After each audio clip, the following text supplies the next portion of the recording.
تفصیل تم سمجھ نہیں سکتے ہو۔ روح آسمان سے آتی ہے، جسم زمین میں بنتا ہے، پھر 4 مہینے بعد اللہ اس کو آپس میں جوڑ دیتا ہے، زندگی متحرک ہو جاتی ہے۔ روح ہی کے ساتھ زندگی کی بقا رہتی ہے۔ جب اللہ اسے واپس نکال لیتا ہے تو سارے ٹائٹل ہٹ کر صرف ایک نام سب کو مل جاتا ہے، اور وہ میت کا ہوتا ہے۔ وہ حضرت مولانا ہو، وہ کوئی ڈاکٹر ہو، بادشاہ ہو، صدر وزیر ہو، سارے اعزاز ٹائٹل ہٹا کر اس پر میت کا لفظ مہر لگ جاتی ہے۔ اس میں سے کیا نکلا ہے؟ ہر چیز تو موجود ہے، اب یہ بولتا کیوں نہیں، اٹھتا کیوں نہیں، چلتا کیوں نہیں؟ اس میں سے روح نکل گئی ہے۔ روح ہمارے جسم کی اصل ہے، اسے نکال دو تو جانوروں کو بھی پتا ہے کہ اب یہ بے جان چیز ہے۔ چیونٹیاں، کیڑے مکوڑے بھی اس کو کھانے لگ جائیں گے، جانور بھی کھانے لگ جائیں گے، زمین بھی اس کو گلانے لگ جائے گی، ہوائیں اس کو متغیر کرنے لگیں گی۔ روح انسان کے اندر ایک چلتا ہوا زندگی کا کارواں ہے۔ اسے جب اللہ واپس بلاتا ہے تو اللہ یتوفی الانفس حین موتها والتی لم تمت فی منامها۔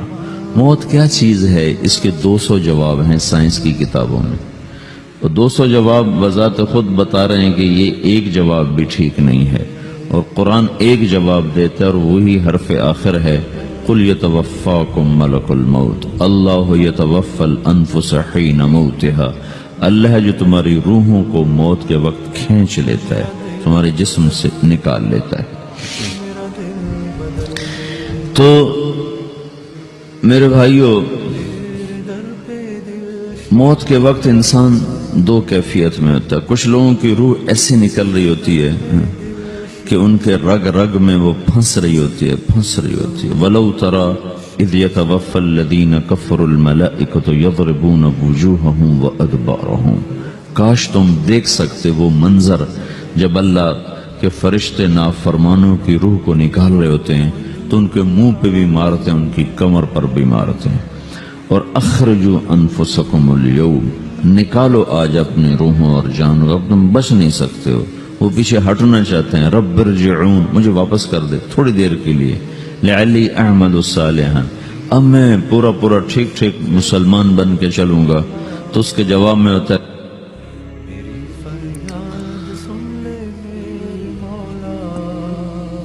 اور حدیث پاک میں آتا ہے کہ ملک الموت اترتا ہے، اس کے ساتھ 4 فرشتے ہوتے ہیں۔ وہ 4 فرشتے آتے اس کی پٹائی شروع کر دیتے ہیں۔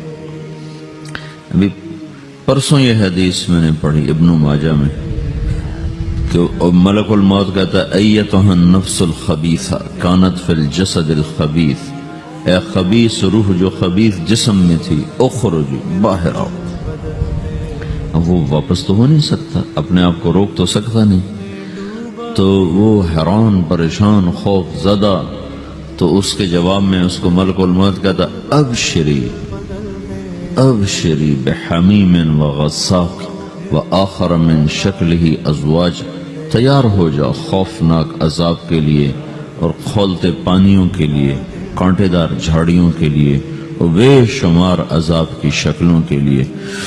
تو اس کی روح کو جب کھینچتے ہیں تو رگ رگ سے وہ کٹ کے نکلتی ہے، تو سارا وجود زیر و زبر ہوتا ہے۔ سکرات کا درد ساری دنیا کے دردوں پر حاوی ہے۔ جب اس کی روح نکلتی ہے اور اس کو لے کر آسمان پر چلتے ہیں تو دروازے پر پہنچتے ہیں تو اندر سے فرشتے پوچھتے ہیں کون ہے؟ کہتے ہیں فلاں فلاں کا بیٹا ہے۔ کا نفس خبیثہ فی الجسد الخبیث، یہ تو وہی بدماش ہے جو بدماش جسم میں تھا، یہ وہ بدبخت روح ہے جو بدبخت جسم میں تھی، اس کے لیے آسمان کے دروازے نہیں کھل سکتے، اسے واپس کر دیا جائے۔ تو آسمان کے دروازے لا تفتح لهم ابواب السماء ولا يدخلون الجنة حتى يلج الجمل في سم الخياط، کہ ان کے لیے آسمان کے دروازے نہیں کھلیں گے اور ان کے لیے جنت کے دروازے نہیں کھلیں گے، پھر یہ وہاں سے نیچے گرائے جاتے ہیں جو اللہ کا قید خانہ ہے سجین۔ وما ادراک ما سجین کتاب مرقوم، وہ تمہیں خبر نہیں کہ وہ کیا خوفناک قید خانہ ہے جو اللہ تعالیٰ نے بنایا ہے، اسے وہاں دھکیل دیا جاتا ہے. پھر قیامت تک اس کے لیے انتظار کی گھڑیاں ہیں اور عذاب کی شدت ہے. اور جب کوئی نیک آدمی اللہ تعالیٰ کے دربار میں جانے کا اس کا وقت آتا ہے تو اللہ تبارک و تعالیٰ فرماتے ہیں ان الذین قالوا ربنا اللہ ثم استقاموا تتنزل علیہم الملائکۃ الا تخافوا ولا تحزنوا وابشروا بالجنة التي كنتم توعدون نحن اولیاؤکم فی الحیاة الدنیا وفی الآخرة ولکم فیہا ما تشتہی انفسکم ولکم فیہا ما تدعون نزل من غفور الرحیم. جب کوئی نیک مرد عورت کے جانے کا وقت آتا ہے تو اس کے لیے بھی فرشتے آتے ہیں اور آ کر اس کو خوشخبری دیتے ہیں اور آ کر اس کو تسلی دیتے ہیں کہ آپ غم نہ کریں, پیچھے والے بھی آپ کو مل جائیں گے, آپ خوف نہ کریں, آگے ساری منزلیں آپ کے لیے آسان ہیں, آپ کے لیے جنت بھی تیار ہے, رب بھی مہربان ہے. اور حدیث پاک میں آتا ہے کہ ملک الموت اور 4 فرشتے آتے ہیں, وہ 4 فرشتے اس کو سہلاتے ہیں, دباتے ہیں کہ موت کا درد اسے محسوس نہ ہو. اور ملک الموت فرماتے ہیں ایتھا النفس الحمیدہ کانت فی الجسد الحمید اخرجی, اے نیک روح جو نیک جسم میں تھی باہر آؤ. کیا کرو؟ وَأَبْشِرِي بِرَوْحٍ وَرَيْحَانٍ وَرَبٍّ رَاضٍ عَنْكِ غَيْرِ غَضْبَانٍ. آپ کو بشارت ہو, آپ کے لیے جنت تیار ہو چکی ہے اور وہاں کی ساری نعمتیں آپ کے لیے میسر ہو چکی ہیں اور اللہ آپ پہ راضی ہو چکا ہے اور اللہ آپ پہ خوش ہو چکا ہے. اس پر اس کی روح کو نکالا جاتا ہے. پھر سارے فرشتے اس کو استقبال کے ساتھ جب آسمان پر لے جاتے ہیں تو اندر سے پوچھتے ہیں کون ہے؟ کہ فلاں فلاں کا بیٹا, فلاں فلاں کی بیٹی. کہتے ہیں نفس حمیدہ فی جسد حمید, یہ تو نیک روح تھی جو نیک جسم میں تھی, مرحبا بہ. اس کو ہم سب استقبال کس کا کرتے ہیں اور ایک دم آسمان کے دروازے کھلتے ہیں. پھر وہ پہلا, دوسرا, تیسرا, چوتھا سارے آسمان پار کرتا ہوا اللہ پاک کے عرش کے نیچے کے جا کر, مرد ہے یا عورت, وہاں جا کر سجدے میں سر رکھتا ہے اور اللہ تعالیٰ فرماتے ہیں ہاں اس نے ہمیں خوش کیا, ہم اسے خوش کریں گے. اور اس کو عافیت کے ساتھ وہاں آسمان میں, پہلے آسمان سے لے کر اللہ کے عرش تک یہ سب ویٹنگ روم بنے ہوئے جہاں اللہ اپنے اپنے درجات کے مطابق جنت والوں کو ٹھہراتا ہے. اور وہ انتظار گاہ ہے اور وقت ختم ہو جاتا ہے, لہذا انتظار کی جو تکلیف ہے وہ بھی ختم ہو جاتی ہے. وقت ختم تو انتظار کا احساس ختم اور ٹائم کے گزرنے کا احساس ختم. تو جیسے اصحاب کہف کو اللہ نے غار میں داخل کر کے تو غار کے اندر سے وقت کو نکال کے باہر پھینک دیا. باہر 300 سال گزرے, اندر آدھا ہی دن گزرا تھا. وہ جب اٹھے تو وہ 25 برس کا نوجوان 350 سال کا ہو کے نہیں اٹھا, وہ 25 سال کی عمر میں اٹھا ہے. نہ ناخن بڑا ہے, نہ مونچھیں بڑی ہیں, نہ ان کی داڑیاں لمبی ہوئی ہیں, چونکہ تو زندہ تھے, مر نہیں گئے تھے. تو زندہ کے تو بال بھی بڑھتے ہیں, ناخن بھی بڑھتے ہیں, لیکن وہ اس طرح اٹھے کہ 300 برس گزر گئے اور 25 برس کا نوجوان 25 سال کی عمر میں اٹھا ہے, 20 برس کا 20 برس کی عمر میں اٹھا ہے. اور وہ کہنے لگے کم لبثنا, بھائی کتنا ٹھہرے ہیں؟ کہ یومن او بعض یومن, لگتا ہے کوئی دن, آدھا دن ٹھہرے ہیں. وہ صحیح کہہ رہے تھے. باہر اللہ تعالیٰ نے وقت کی گھڑی کو چلائے رکھا اور اندر غار میں اس کو سوئچ آف کر دیا, نکال دیا, یہاں وقت کو داخل نہیں ہونے دیا. تو وقت کے گزرنے سے جو بھی اثرات مرتب ہوتے ہیں وہ ان پر مرتب نہیں ہوئے. تو وہ 20 آدھے ہی دن کے بعد اٹھے ہیں. باہر 300 سال, اندر آدھا دن. یہی کچھ اللہ تبارک و تعالیٰ برزخ میں کر دیتا ہے, وقت کو ختم کر دیتا ہے, گزرنے کا احساس نہیں ہوتا ہے.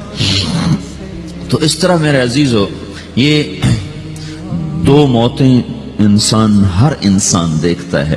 جب وہ جنت کے فرشتوں کا استقبال دیکھتا ہے یا جہنم کے فرشتوں کی مار اور پٹائی کو سہتا ہے.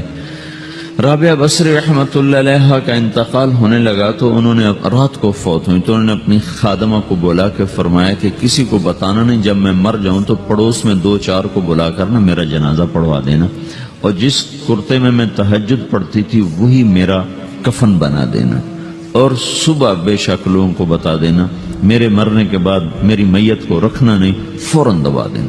تو جب ان کا انتقال ہوا تو انہوں نے پڑوس کے 2-4 10-20 آدمی بلائے اور ان کو تدفین تجہیز سب کچھ ہو گئی. صبح شور مچا کہ وہ رابعہ بصری کا انتقال ہو گیا. تو اگلے دن وہ خواب میں اس خادمہ کو ملی اور کہا بیٹی تیری بڑی مہربانی، تو نے میری وصیت کے مطابق عمل کیا.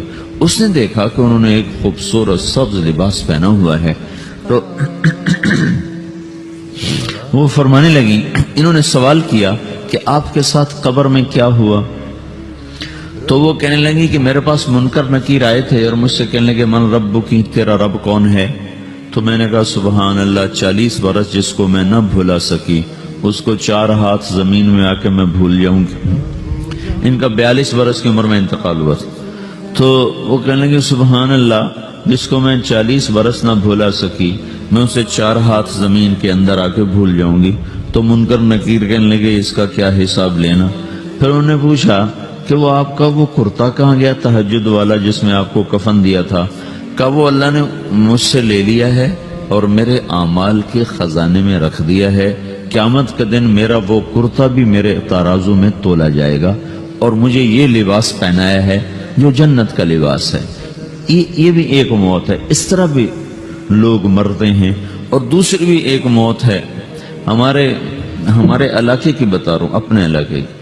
ایک زمیندار مر گیا، اس کی قبر کھودی، ساری بچھوؤں سے بھری ہو، ایسے جیسے چیونٹیاں پھر رہی ہوتی. تو انہیں وہ بند کر کے دوسری کھودی، ساری بچھوؤں سے بھری ہوئی.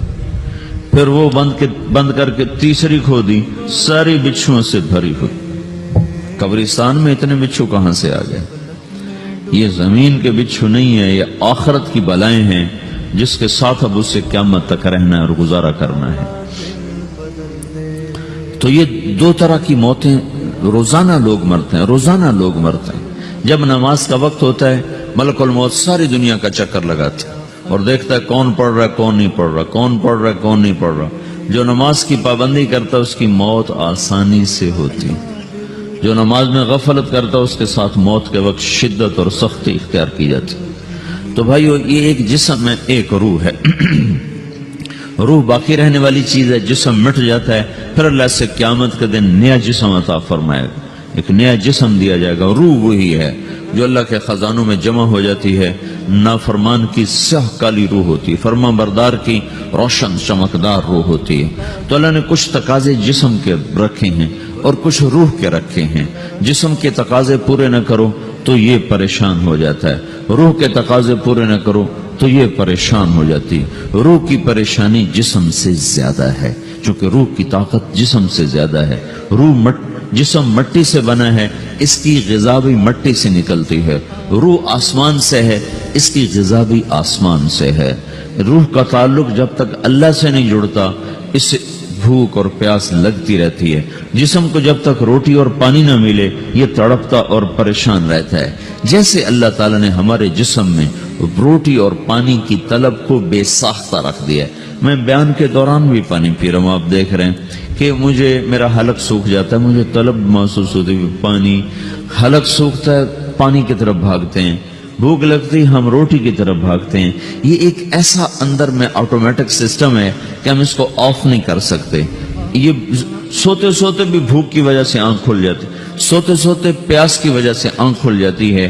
یہ ایسا خود اللہ تعالیٰ نے ساختہ نظام بنایا ہے کہ آپ اپنے جسم میں روٹی اور پانی کی طلب کو نہیں نکال سکتے.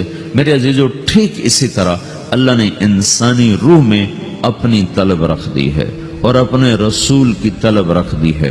یہ 2 طلب ایسی ہیں کہ یہ آپ کے جسم روح سے نکل نہیں سکتی. جیسے بھوکا روٹی نہ کھا لے، پیاسا پانی نہ پی لے، اسے چین نہیں آ سکتا. وہ روح جو اللہ اور اس کے رسول سے نا آشنا ہے، جب تک وہ وہاں تک پہنچ نہیں جاتی اسے چین نہیں آ سکتا، اس کا اندر پریشان رہے گا. 1997 میں جب جنید جمشید سے میری پہلی ملاقات ہوئی تو اس نے مجھ سے یہ سوال کیا کہ مولوی صاحب، ایک پاکستانی نوجوان جس گلیمر کو خوابوں میں دیکھتا ہے وہ گلیمر تو مجھے زندگی میں ویسے ہی حاصل ہے. میرے چاروں طرف زندگی کا رقص ہے اور میری زندگی کی ہر خواہش، ہر تمنا پوری ہے. اس کے باوجود میرے اندر اندھیرا ہے، میرے اندر خلا ہے. مجھے لگتا ہے میں وہ کشتی ہوں جس کا کوئی ساحل نہیں، جس کی کوئی سمت نہیں، www.dasquran.com. ایسا نہیں ہونا چاہیے۔ ایک عام لڑکا تو کہتا ہے ہائے کاش یہ ہوتا، اس کو وہ نہیں ہو رہا تو پھر وہ پریشان ہے، ہائے یہ ہوتا، ہائے وہ ہوتا۔ تو میں تو ہائے نہیں کرتا ہوں، میری تو ہر لذت اور خواہش میرے سامنے تشتری میں سجا کے پیش کی جا رہی، میں کیوں ایسا کر رہا ہوں؟ میں ہائے ہائے کیوں کر رہا ہوں؟ میرا اندر ویران کیوں ہے؟ میرے اندر میں خلا کیوں ہے؟ یہ وہی خلا ہے کہ وہ روح کی پیاس کو شراب میں بجھانا چاہتا ہے، وہ روح کی پیاس کو لڑکی میں بجھانا چاہتا ہے، وہ روح کی پیاس کو موسیقی سے بجھانا چاہتا ہے، وہ روح کی پیاس کو دنیا کی رعنائیوں میں 5 سٹار ہوٹلوں سے بجھانا چاہتا ہے۔ روح کیا جانے روٹی کیا ہے، شراب کیا ہے، پانی کیا ہے، عورت کیا ہے، موسیقی کیا ہے، گھنگرو کیا ہے، پائل کیا ہے، چھنکار کیا ہے، روح کو ان چیزوں کی کیا خبر؟ امریکہ میں ہماری ایک جماعت تھی تو 4 لڑکے 2 لڑکیاں، 4 لڑکیاں 2 لڑکے مسلمان ہیں۔ تو ایک لڑکے کا نام رکھا تھا ابراہیم، اور اس کو جب پڑھایا نا کلمہ، انہوں نے کہا ہائے، انہوں نے کہا ہائے، وہ دونوں ہاتھ یہاں رکھے سینے پر، دل پر، کہا ہائے۔ تو ہمارے ساتھی ہیں ڈاکٹر اختر، وہ کہنے لگے کیا ہوا کیا ہوا؟ کہنے لگا جب سے ہوش سنبھالا یہ جگہ خالی تھی، یہ تیرے کلمہ پڑھانے پر بھر گئی ہے کہ میری خوشی سے ہائے نکل گئی۔ یہ جگہ خالی رہے گی، یہاں شراب نہیں پہنچ سکتی، یہاں نغمہ اور موسیقی نہیں پہنچ سکتے، یہاں تالے لگے ہوئے ہیں، یہاں تک کوئی آواز نہیں جا سکتی۔ دل کے تاروں پر ایک ہی نغمہ چڑھ سکتا ہے، اور وہ اللہ کی یاد کا ہے، اور اللہ کی محبت کا ہے، اور اللہ کے رسول کی محبت کا ہے۔ باقی کوئی مضراب ایسا نہیں جو ان تاروں کو چھیڑ سکے، باقی کوئی چیز، آواز ایسی نہیں جو دل کی دنیا پر جا کر دستک دے سکے۔ یہاں بند دروازے ہیں، یہاں صرف اللہ پہنچے گا، اللہ کے رسول کا تعلق پہنچے گا، باقی کوئی چیز یہاں نہیں جا سکتی۔